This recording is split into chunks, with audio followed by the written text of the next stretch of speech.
CM এর চাওয়া? দেখুন, সিএম ম্যাডাম, শুভেন্দু অধিকারী মহাশয়, নওশাদ সিদ্দিকী যারা আছেন 24/7 পলিটিক্স করছে।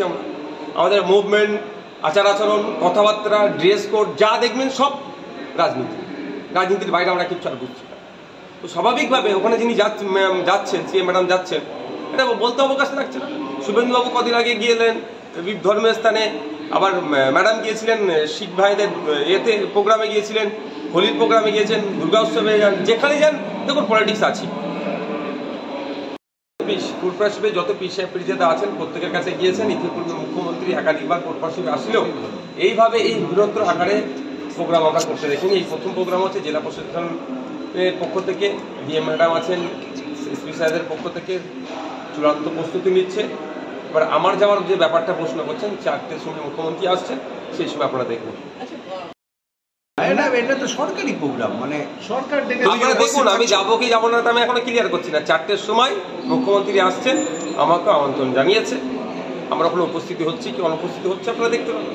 অনেকে বলছে যে গত সোমবার আপনার সঙ্গে যে বৈঠক হয় নবান্নে, সেই বৈঠক থেকেই নাকি গোটা বিষয়টা ঠিক হয়েছে। না, ওই গত সোমবারে আমার বৈঠক ছিল ভাঙড় বিধানসভার উন্নয়নের স্বার্থে। যে এমএলএ কোটায় যে টাকাটা আসে, সে টাকাটা খরচ করতে দেওয়া হচ্ছিল না, পঞ্চায়েত সমিতি দিচ্ছিল না। তার পরিবর্তে যাদেরকে আমরা রূপায়ণকারী সংস্থা হিসেবে দিয়েছিলাম, সেটার পরিবর্তন করে দিয়েছিল। সেই নিয়ে আমি নবান্নে গিয়েছিলাম, তিনি আমার কথা শুনেছেন। আজকে আমাদের প্রতিনিধি একটা ডিস্ট্রিক্টের সর্বোচ্চ কর্তার কাছে, তার ডিএম এর কাছে যাচ্ছেন কাজের অগ্রগতি সম্পর্কে জানতে। ওই সময় ওই ধরনের কোনো আলোচনাই হয়নি। কংগ্রেসের বি টিম বিশ্বাস করেন নিজেকে তৃণমূলের বি টিম না এই টিম? দেখুন, ইতিপূর্বে তৃণমূলের লোকজন আমাদেরকে বলতো যে আমরা বিজেপির বি টিম, এখন বিজেপির লোকজন বলছে আমরা তৃণমূলের বি টিম। তাহলে আমার প্রশ্ন এখানে, তৃণমূলের এ টিম কোনটা আর বিজেপির এ টিম কোনটা? তাহলে আমরা বি টিম, তার কথা তর্কের খাতির আমি বললাম। তো এ টিমগুলোকে আগে খুঁজে বার করতে। কথাই আছে না, চোর মাচায় শোর। আমি এখানে কাউকে চোর বলে অসম্মান করব না।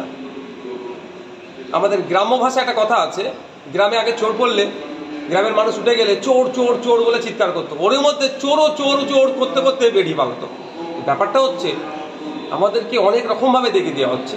আমরা ভাগিদারিত্বে রাজনীতি করতে এসেছি, পিছিয়ে বর্গের, দলিত, আদিবাসী, মুসলমানের অধিকারকে প্রতিষ্ঠা করতে এসেছি। সুতরাং কারো দলের, কোনো দলের লেজুর ভিত্তি হয়ে আমরা থাকবো না। আমরা আমাদের অধিকারের জন্য গণতান্ত্রিক প্রক্রিয়ায় সর্বোচ্চ চেষ্টা করি। আমাদের ভিডিও ভালো লাগলে লাইক এবং শেয়ার করুন। কমেন্ট সেকশনে গিয়ে জানান আপনাদের মতামত। আরও ভিডিও পেতে আমাদের চ্যানেল সাবস্ক্রাইব করুন এবং প্রতি মুহূর্তে খবরের আপডেট পেতে প্রেস করুন বেল আইকন।